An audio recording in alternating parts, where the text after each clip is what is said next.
There are a lot of changes happening at Central Kitsap Fire and Rescue as they look for new and innovative ways to serve our community, including brand new fire stations and cutting-edge programs. Today, we'll talk to Fire Chief Jay Christian and the CARES team to find out more.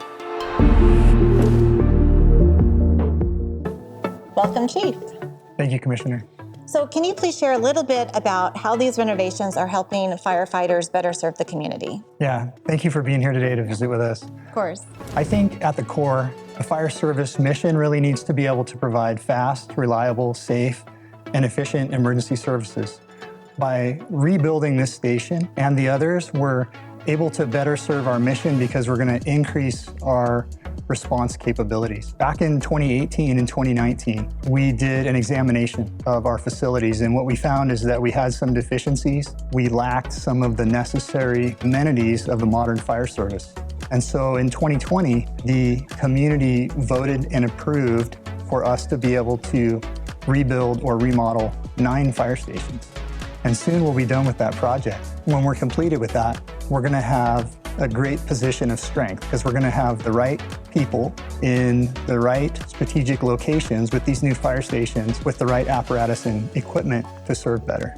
So what notable features does this building have? This station 45 is going to be staffed with up to 5 people, 24 hours a day, 7 days a week. Our firefighters are also EMTs and paramedics, and they can provide fire suppression, hazardous materials response, and access to our CARES unit, which I know we'll talk about later. Right, that's great. So tell us a little bit more about the firefighters' health and safety. I know that's a priority, of course. So can you tell us a little bit about what you're doing to address that here and at other stations? Yeah, we recognized over the last decade there's been more research on firefighter injury and illness. And what we learned was firefighters, more than the average person, have higher rates of cancer, cardiovascular disease, and sleep deprivation. So we were very intentional when we built these fire stations to include modern safety features to help protect against those types of things. So for example, over here in the corner, we have a very high industrial washer so that they can clean their equipment and get the carcinogens out of their gear. We also have the exhaust extraction system that helps remove the exhaust from the apparatus bay where they're working. Old fire station 45 used to have all of the gear that we use, and it was hung around the fire engine. And we had a door that was right next to the dorms. When the exhaust was emitted from the vehicle, it would saturate their gear in their living areas. And so now we're very intentional about separating that. So they have a clean gear room, so their gear is not exposed to that. And they also have clean living areas where they're no longer being exposed to those toxic fumes. So you mentioned dorms, so I don't think a lot of people know that firefighters actually live in the station. Can you share a little bit more about what that experience is like? Specific to the dorms, these dorms are modernized in that they are more soundproof. They're also darker. And what we're trying to do is provide better sleep patterns and less disruption. So we have 3 different shifts, and every shift, the firefighters have an individual dorm, but they do rotate each day. A different person occupies a different room. Right, interesting. And then, So what else about living in the station do you experience? We spend a lot of time training and preparing. We're an all hazards fire department, so we have to be prepared to respond to every call, no matter what it is, whether it's a fire or an auto accident or down power lines. The other thing that we do that we take a lot of pride in is cooking. And so food becomes a big deal in the fire station, and it's a way for us to connect and to strengthen our bonds. Central Kitsap Fire and Rescue has recently changed its policies around volunteer firefighters. Yeah. So can you tell us a little bit about those changes and how people can still help? Yeah, the change was we removed our volunteers from combat firefighting, so no longer offensive interior structural firefighting. What they have done for us is reinforced us in a couple areas. We still have EMTs on ambulances, and you'll see them out at all of our community events like Whaling Days and Kids Day. They also provide water tenders. So we have areas of our district that don't have hydrants, and so they provide portable water supply for suppression. And then last, they have a rehabilitation unit or a rehab unit. And what they do is during extended operations, they can provide hydration, and they also provide warmth or cooling for severe weather events. We're always taking volunteers, and we encourage people to apply and to join us. That's great. So, and I know you don't need to volunteer to learn about public safety. Yeah. And so can you tell us a little bit about the classes you offer and how people can learn more about that and how they can become more prepared? Well, I'll start with the preparedness, because a couple times every year we get to honor some community members where civilians rescue other civilians. And so we know firsthand that the CPR and the AEDs are meaningful, right? To give those families another opportunity to walk their daughter down the aisle or to see their son or daughter graduate from college, it's really meaningful. So we really want the community to become CPR certified, which we offer. AED training we offer, Stop the Bleed training we offer, ride-alongs. And we have a program called Community Connect, where you can enter your family's information safely and securely so that we can see it when we're responding to your emergency. So for instance, if you had somebody in your home with a wheelchair, we would be able to know that while we're heading towards your home. Oh, well, thank you. I mean, there's so much, and I encourage everyone to visit your website and your social media pages. But thank you for your time today, and thank you for your service to our community. Likewise, thank you so much, and come visit us again. Thank you. All right.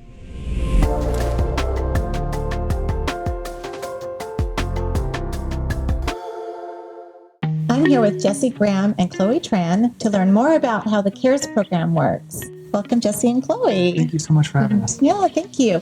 So can you please explain a little bit about CARES in a nutshell? How does it really help people? Yeah, absolutely. So back in 2023, Central Kitsap Fire and Rescue identified an unmet need in the community and implemented the CARES program.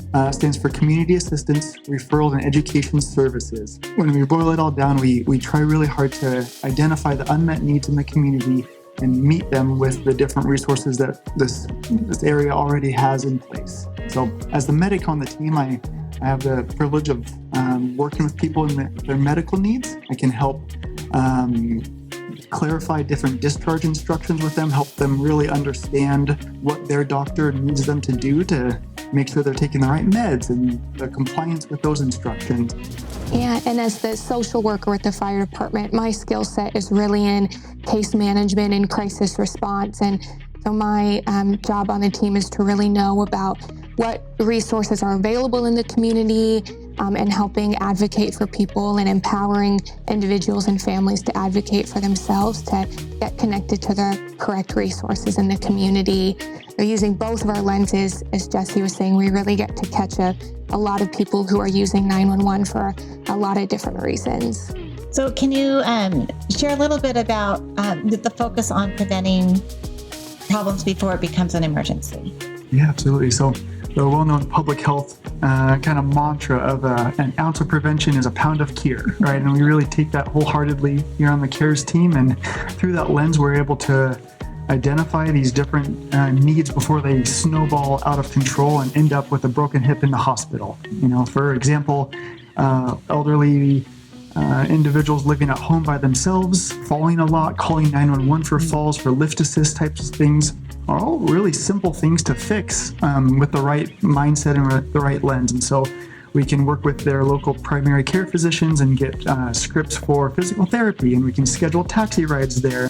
There's different community partners that will come in and build a ramp for them. That way they can go up their split level without falling with a walker. There's grab bars that we can install in their bathroom. That way they're not slipping in the tub. Like all these different little seemingly low-hanging fruits that ultimately would cause a big problem later on. And so that's really our lens in the prevention aspect to prevent unnecessary 911 calls if we can. And I know that the CARES program is done by referral. So can you explain that? How does that work? Yeah, so all of our referrals come internally through the fire department. And one of the ways that happens is the firefighters can go on a 911 call and can request us to kind of co-respond with them. And so we'll go on kind of active 911 calls immediately after that call for things related to behavioral health a lot of the time, and help de-escalate on scene and sometimes problem solve in the moment what's the best resource for this patient. And then the first responders also have the option of referring someone to us after the 911 call is complete, where on the call, the first responders indicate that there's some unmet need here, and they'll ask us to follow up. Then we'll connect with the family to kind of do a needs assessment and figure out what resources are available to them and what's the unmet need there that we can address. What are some more examples of those types of resources? You've explained quite a few. So I think that's one of the biggest things is you have that connection, and I love that you have follow-up as well. Yeah, we work with aging and long-term care quite a bit. We work with adult protective services sometimes to get extra resources in the home. We work with people's primary care providers a lot, especially for people that are using 911 kind of as their on-call doctor, or the emergency department is their kind of on-call doctor. We'll work with people's primary care providers, scheduling appointments, getting transportation to that appointment, going to appointments with people, all trying to get these kind of low acuity, non-emergent needs still met, and outside of the emergency department in a facility where they'll get the follow-up care afterwards.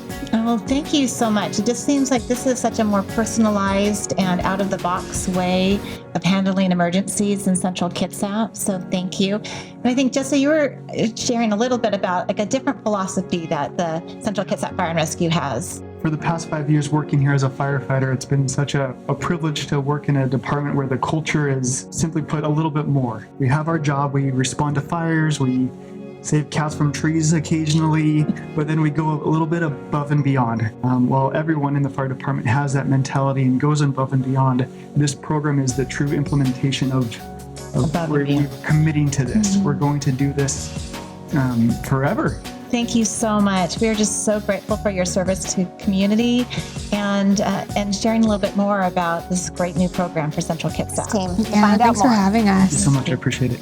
If you want to learn more about Central Kitsap Fire and Rescue, including classes, events, and volunteer opportunities, please visit their website. For more information about the CARES program, reach out with the information on screen. Thanks for watching.